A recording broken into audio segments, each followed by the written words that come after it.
Hi, before we get started, subscribe to my YouTube channel. And if you enjoy this video, please give it a like and share. Thank you.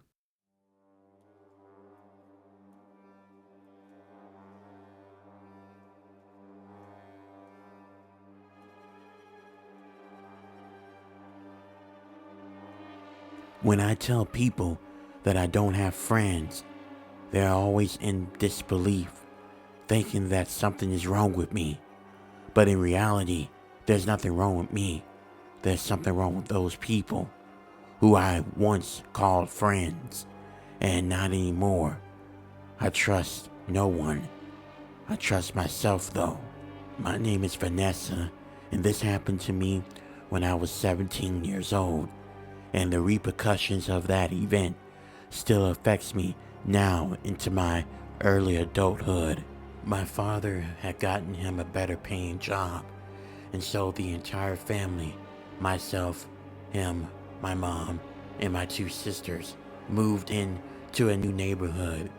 The house was nice. There was a lot more room, and I finally had my own bedroom as well. I didn't have to share it with my two sisters.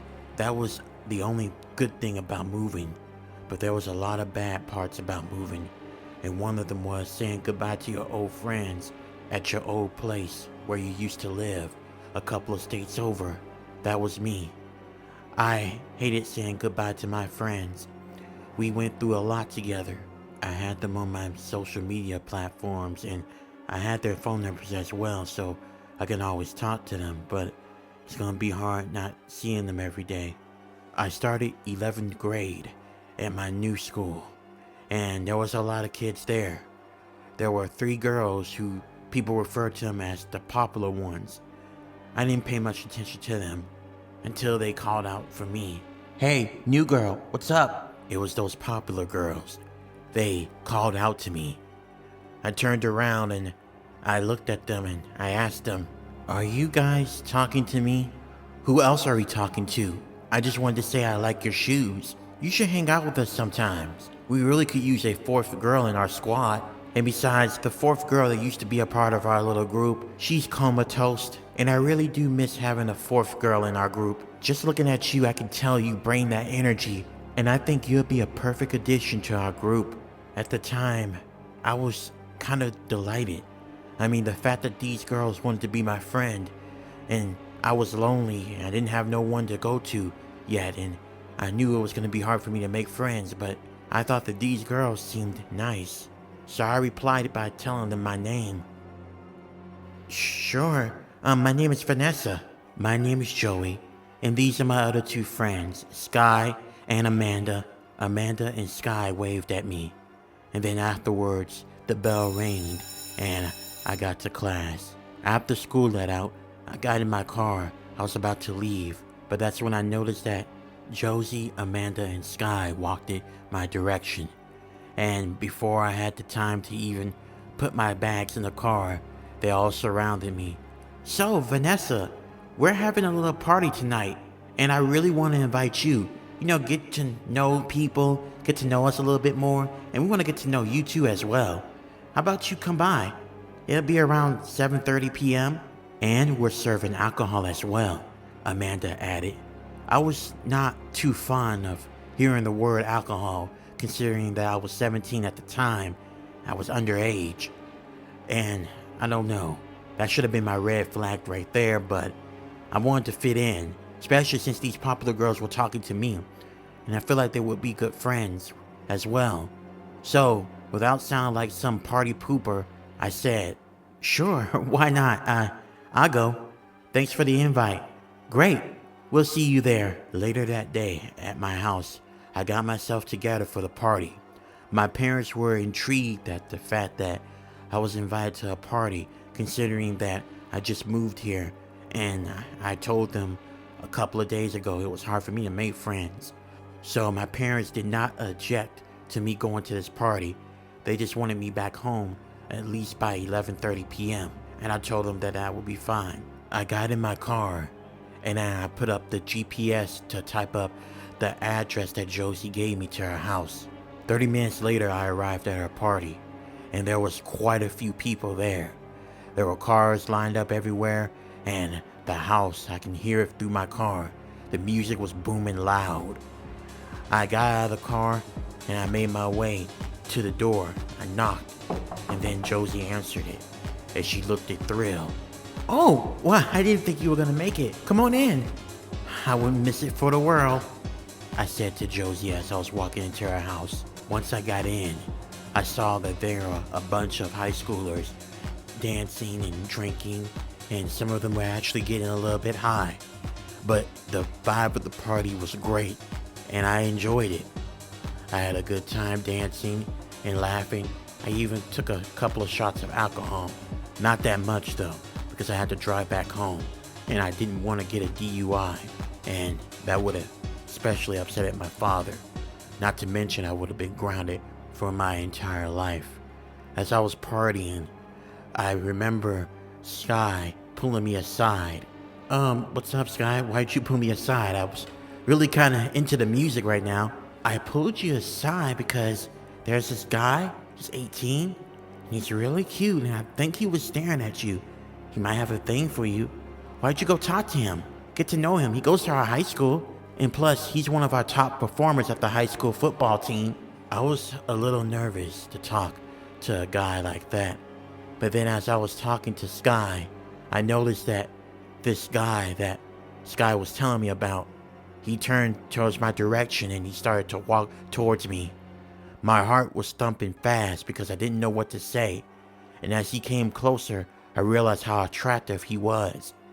The way his eyes looked, the way his hair looked, the way he dressed, and the way that he was very muscular. It was something about him. "Hey, my name is Joseph. What's your name?" he said to me with his smooth and calm, relaxing voice. "Oh, my name is Vanessa." "Vanessa? That's a really nice name. Nice to meet you, Vanessa. How about we go out to the pool and get to know one another a little bit better?" I gave him my hand, and he led me outside into the pool area. There were only about a few other teens there. Some of them were making out. We sat down and we talked it for about 30 minutes. Everything was going well.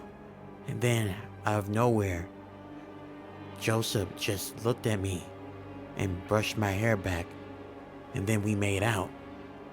I thought everything was going well, until I heard someone scream. I turned around, and it was Josie. She looked pissed off. She looked at both of us, me and Joseph. "Really, Joseph? I thought you said you liked it me. I thought you said we were gonna get back together. But I see you're still just the same old sleazebag player that loves to fool around with other women. And as for you, Vanessa, I try to welcome you into this town with open arms, and I even invite you to a party, and then you're shacking up with my boyfriend? Wait, I didn't know he was your boyfriend. Sky, she was the one that set me up with him. If you really want to get mad at someone, get mad at Sky." "Are you serious? You're blaming Sky for this?" Amanda added. "What are you talking about, Vanessa? I literally just told you that that was Josie's boyfriend. You were getting all handsy with him and kissing and making out with him. So I had to tell Josie about what you were doing. You're disgusting. Josie opened up her house to you for a party to try to welcome you in, to make you feel like you're at home, to make you feel included. And this is how you repay her? By sleeping with her boyfriend or about to sleep with her boyfriend? Making out with him? You're disgusting. No one likes a boyfriend stealer. You have got to be joking. I had no idea that that was your boyfriend, Josie. Sky, you knew and you set me up. What kind of people are you?" I got up and I immediately left the party. I got inside my car and I started to drive the 30 minutes back to my place. As I was about 10 minutes away, my car suddenly just stopped on me. I don't know how, but it just stopped. I looked and I realized that I didn't put gas in my car. Luckily, there was a gas station across the street. I made my way over there to the gas station. I was gonna buy me a 5-pound gas can so I can take it back to the car and put some gas in there. Once I paid for it, I left and I was about to walk over there to my car when I noticed a black car pulled up. and the windows rolled down, and I saw that it was Josie, Sky, and Amanda.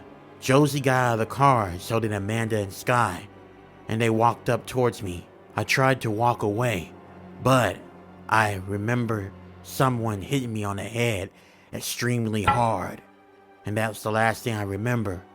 I remember waking up inside of a car. I was tied up and gagged. As I heard Josie mumbling on something, I couldn't make out what it was yet. Oh, hey, she's awake. She's awake. Oh, rise and shine, boyfriend stealer. Oh, don't worry. We're not gonna harm you yet. I just want to teach a lesson to any bitch out there that tries to steal my man and think they're gonna get away with it. It really hurts me, Vanessa, because I really want to be your friend, and I wanted you to feel welcome in our squad, but you made out with my boyfriend, and that's a big issue. So I'm gonna teach you a lesson, and my friends are gonna help. Again, I had no idea that was your boyfriend. Sky was the one that pushed me towards him. It's her fault. You should blame her, not me.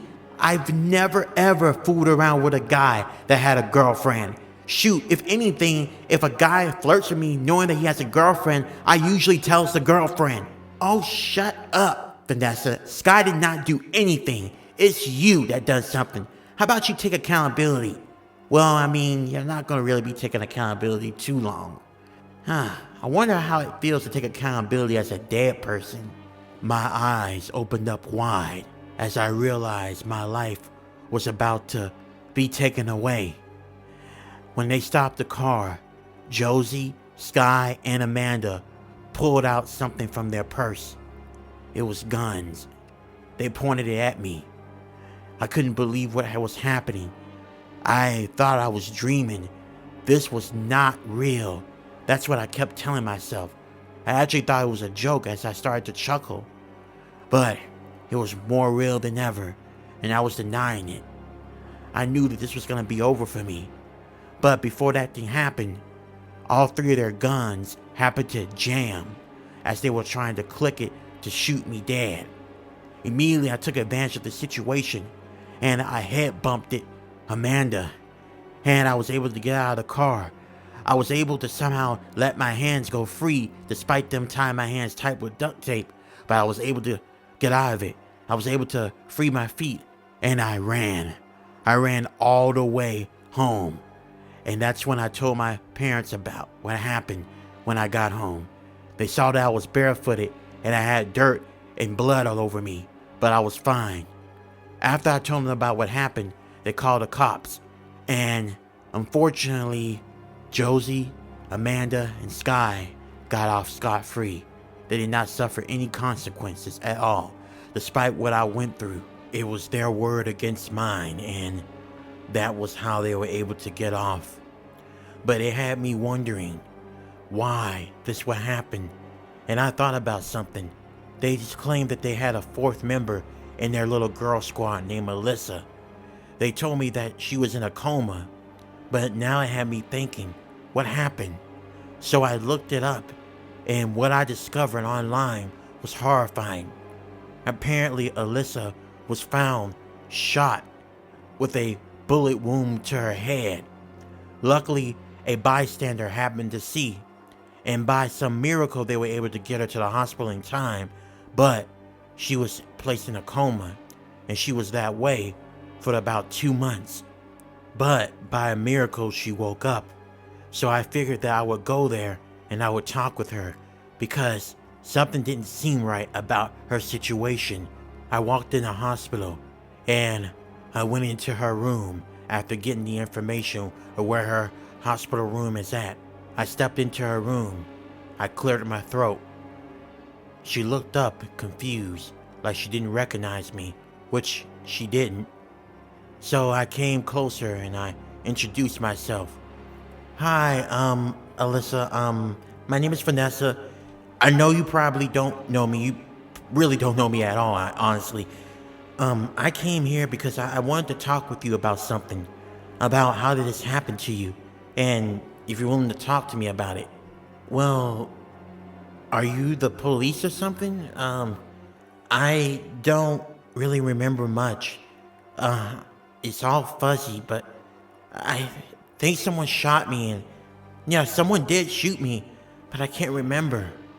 I'm sorry. I can't give you any more. Okay, can I ask you another question? I asked her. She nodded her head, and then I proceeded to ask her, did she know these specific people? Okay, do you know Josie, Sky, and Amanda? The minute I mentioned those names, her eyes were wide open with fear. She started to tremble, and then I could tell she started to remember. Eventually, she told me what happened, and everything she said sounded exactly like what happened to me, minus getting shot part. But after I told her about my situation, we decided that we needed to do something about them. I don't know if they were all in on this together. If so, something had to be done. I decided I was going to come back later and I was going to make a plan with Alyssa to make sure this never happens again. But 2 days later, something really sad happened. Alyssa somehow died, and the doctors and nurses didn't understand what happened. She was healthy. They said that she was going to make a full recovery, but they just couldn't understand how she died. I was heartbroken by that because we were going to come together and put an end to whatever they were trying to do, and now the only witness I have is gone. That was really convenient. Of course, after everything went down, a year had passed. I didn't go back to that school. I told my parents I wanted to go to a private school, and they let me go. Afterwards, I moved out of that town, and I never thought about that place ever again. I want to say that this has a happy ending, but it really doesn't. It upsets me that all three of them got away with what they done to Alyssa, and she never had the opportunity to identify them. And the fact that I couldn't even get them put away in jail because it was my word against them. And then another thing, deep down inside, I believe that one of those girls had something to do with Alyssa dying. I just can't prove it. But I would never step foot in that town, and when it comes to friends, I don't really like having any of them because you can't trust them. Too many unstable people around you. It's better to stay to yourself. It's sad, but peaceful.